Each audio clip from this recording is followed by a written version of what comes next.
Oh dear. Guys, I've kind of been dreading this review, truth be told, and not just because Super Collider was the Arrow equivalent of simultaneously getting a root canal and giving oral sex. I've been dreading this review particularly because out of all the big four bands, I just gotta admit that Megadeth is my least favorite of the bunch. Yeah, I know. Just hear me out, okay?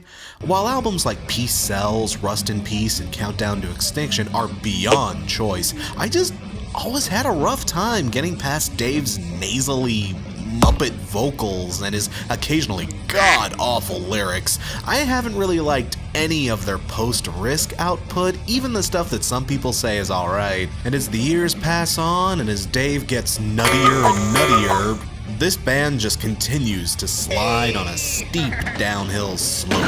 So when this album was announced, unlike a lot of others, I didn't get my hopes up. Even when it was announced that Chris Adler was going to be on drums, even when the first few singles turned out to be not half bad, I just wasn't gonna buy it until I had an album in front of me. But despite my miserable expectations for this thing, yeah, the album's pretty damn good, even I have to admit, from a purely technical standpoint at least. It's downright awesome. Adler's drumming adds a lot to these songs. His groovier style gives the tracks a great sense of bravado and pacing, and he weaves his beats in with the rest of the instruments so damn well. I was half afraid we might get a wonky sort of Lamb of God, Megadeth kind of hybrid sound in the percussion, but no, Adler clearly understands that he's in Megadeth and he needs to play a Megadeth style beat, and he does. He adapts fantastically well. And Kiko Loureiro is turning in a great performance too. His shredding complements Mustaine's astoundingly. There are some exquisitely played riffs and solos here. It's probably the closest thing to the Glory Days chemistry we've had since Euthanasia, maybe? Even Ellefson delivers a terrific performance on the bass. I mean that solo in Fatal Illusion. Considering that Dave and he tend to get along like two presidential candidates sewn into a pillowcase, it's nice to see that they still deliver regardless. Based on instrumentation alone, this is easily the best Megadeth album I've heard in years. It's firing on all cylinders. But while so much of this album does work exceptionally well, there is a huge turd floating in the middle of this punch bowl. I hate to admit it. See, look, I really want to leave my own personal politics out of this review. Just leave politics out of it entirely. The problem is, Dave won't let me. Holy shit, the lyrics on this thing. They'll turn more than a few heads and more than a few stomachs. For example, I was really loving the Middle Eastern vibe to the opening of The Threat Is Real, but then I heard lyrics like, no controlling who comes through the door? And their cancer now eats us alive? Oh. I was loving the machine gun blaze of Lying in State, but then the first damn lyric is attack the family, attack their faith and dreams, and a shiny new agenda birthed from a depraved mind. Ow!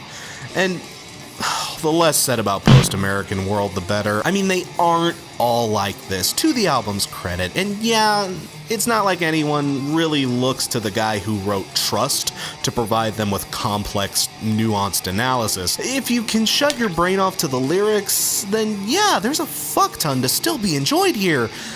And if you ignore the fact that Donald Trump is a paranoid, racist, bigoted, childish, egomaniacal sociopath, he's actually a really nice guy. You see what I mean?